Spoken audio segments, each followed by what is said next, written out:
நான் big pass போயிட்டு வந்ததுக்கு பிறகு நான் மேடை ஏற முதல் மேடை இந்த மேடை.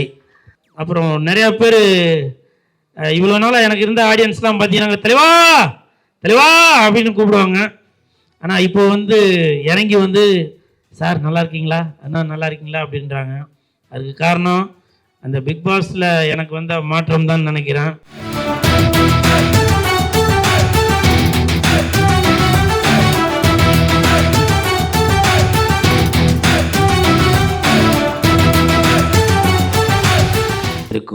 அனைவருக்கும் வணக்கம். குறிப்பாக போஸ் சார், திருமலை சார் என்னை பற்றி பேசுனது மிக்க நன்றி சார். நான் என்றைக்குமே உங்களுடைய மாணவன், அது ஞாபகத்தில் வச்சுருக்கேன் சார். உதயா சார் அவங்களாம் என்னை பற்றி பேசுனதில் ரொம்ப சந்தோஷம். மற்றும் கேமராமேன் இனியன் சார், கதிர், இன்னும் நிறையா பேர் இருக்காங்க. ஏற்கனவே டைம் ஆகி போச்சு, பேசிகிட்டே இருக்க வேண்டியதான். அவர்கள் அனைவருக்கும் வணக்கம். பத்திரிகை நண்பர்கள், ஊடக நண்பர்கள், இணையதள நண்பர்கள் அனைவருக்கும் வணக்கம். மேடையில் பேசி கைத்தட்டல் வாங்குற அளவுக்கு நான் பெரிய பேச்சாளர் இல்லை. அதனால் தயவு செஞ்சு நீங்களே ஒரு தடவை கைத்தட்டிருங்க. இந்த கைத்தட்டல்கள் அனைத்தும் கெட்டவன்னு பேர் எடுத்த நல்லவன் சார் இந்த படத்தோட டீமுக்கு தான் போய் சேரும். நான் இது வரைக்கும் எவ்வளோ மேடையில் ஏறி இருக்கேன். ஆனால் இந்த மேடை வந்து எனக்கு வந்து ரொம்ப ஸ்பெஷல். அதுக்கு காரணம் நான் பிக் பாஸ் போயிட்டு வந்ததுக்கு பிறகு நான் மேடை ஏற முதல் மேடை இந்த மேடை.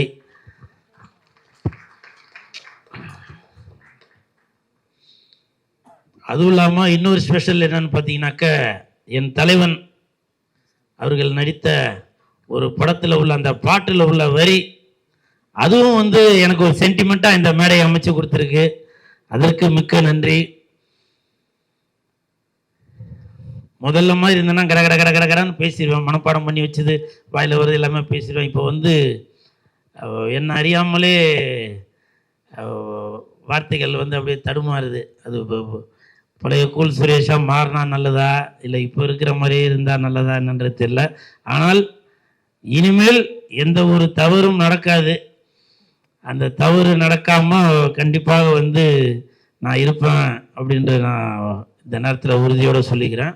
இந்த படம் கெட்டவன்னு பேர் எடுத்த நல்லவன்டா, இந்த படத்தில் வந்து நான் நடிச்சிருக்கேன்.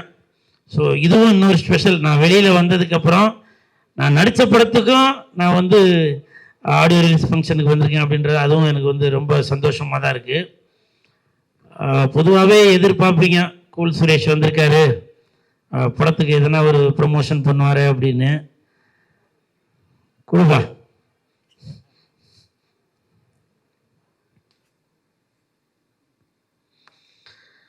இந்த படம் வந்து கெட்டவன்னு பேர் எடுத்த நல்லவன்டா, கெட்டவன்னு பேர் எடுத்த நல்லவன்டா, அதுக்கு காரணம் என்னுடைய ஆண்டவன்டா.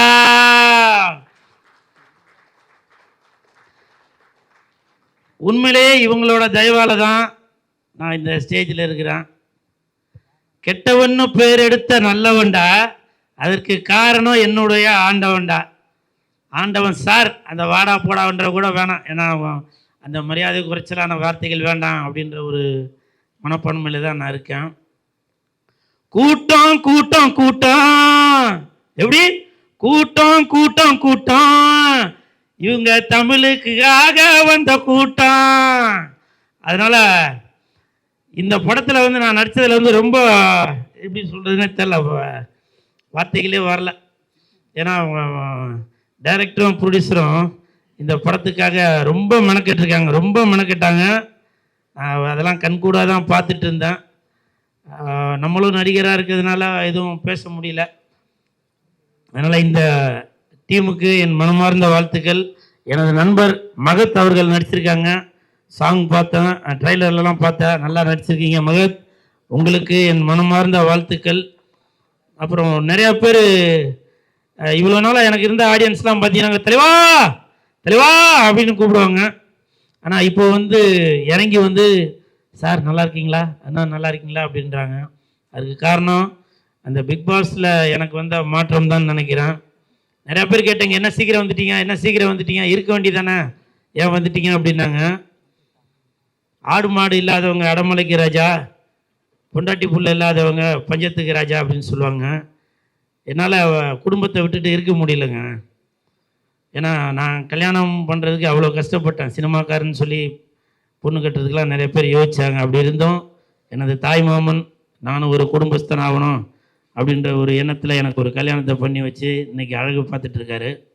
அப்படி இருக்கிறப்போ பல பேர் நான் நல்லா இருக்கணும்னு நினைக்கிறப்ப குடும்பத்தை விட்டுட்டு நான் அங்கே போய் இருக்க வேண்டாம் அப்படின்ற ஒரு எண்ணம் வந்துச்சு. அதனால தான் நான் அங்கேருந்து வெளியில் வந்துட்டேன். அதனால் என் மீது நம்பிக்கை வச்சு எனக்கு சப்போர்ட் பண்ணிய அனைவருக்கும் என் மனமார்ந்த நன்றி. இந்த படம் கண்டிப்பாக பவுல் சார் உங்களை மறக்கவே முடியாது சார். ஏன்னு கேளுங்க, எனக்கு பணம் தர வேண்டிய பேலன்ஸ்லாம் இருந்துச்சு. நான் ஒரு ஃபோன் பண்ணேன், உடனே கொடுத்துட்டீங்க. மிக்க நன்றி, மிக்க நன்றி.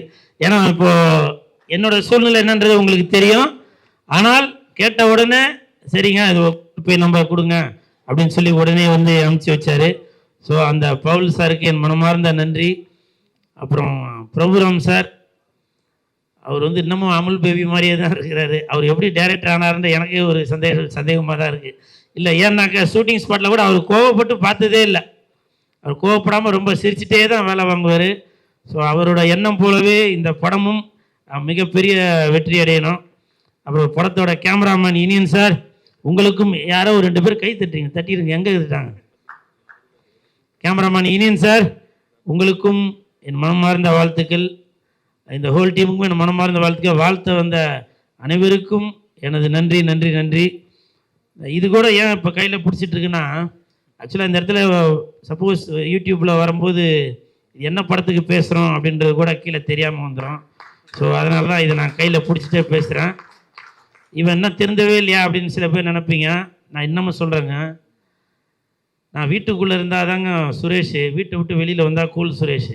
அதனால் எனக்கு ஏதோ கூச்சல் போட்டு சத்தம் போட்டு உங்களை இரிட்டேட் பண்ணோம் அப்படின்ற எண்ணம்லாம் இல்லை. நான் சாப்பிட்றது சினிமா சோறு. சினிமா தான் இன்றைக்கி என்னை இந்த மேடையை கூட்டிகிட்டு வந்திருக்கு. சினிமா தான் என்னை பிக் பாஸ்குள்ளே கூட்டிகிட்டு போயிருக்கு. இந்த மேடை கூட இன்றைக்கி இவ்வளோ கேமராலாம் இருக்குது. அதுக்கு எல்லாமே எனக்கு சினிமா போட்ட சோறு தான். திருமலை சார் எனக்கு கொடுத்த சம்பளம் தான். இதெல்லாம் நான் மறக்கவே மாட்டேன். என்னோடய கல்யாணத்தப்போ எனக்கு பணம் தந்து, சார் உங்களுக்கு ஞாபகம் இருக்குங்களா? ஸோ அதெல்லாம் எனக்கு சினிமா போட்ட சோறு தான் அது. அதனால் நான் சினிமாவுக்காக கண்டிப்பாக குரல் கொடுத்துக்கிட்டே தான் இருப்பேன். என்னோட ரத்தம் நாடி நரம்பு எல்லாமே ஒரு பக்கம் சிம்பு சார், ஒரு பக்கம் சினிமா தான். அதனால் மறுபடியும் இதில் கையில் எடுத்துட்டேன் அப்படின்னு நினைக்க வேணாம். இந்த இடத்துல ஆக்சுவலாக எதனா போர்டு கீடு எதனா இருந்துச்சுனாக்கா இதை நான் கீழே வச்சுருப்பேன். ஆனால் இந்த படம் முடிகிற வரைக்கும் இதை நான் தோளில் தான் வச்சுருப்பேன். அந்தளவுக்கு இந்த படத்தை கண்டிப்பாக நான் எடுத்துகிட்டு போய் சேர்ப்பேன்ற நம்பிக்கையோட இந்த படம் மிகப்பெரிய வெற்றியடைய இந்த ஹோல் டீமுக்கு என் மனமார்ந்த வாழ்த்துக்களை தெரிவித்துக்கொண்டு, பத்திரிகை நண்பர்கள், ஊடக நண்பர்கள், இணையதள நண்பர்கள் எல்லாரும் இந்த படத்துக்கு சப்போர்ட் பண்ணுங்கள். நன்றி, நன்றி, நன்றி, நன்றி.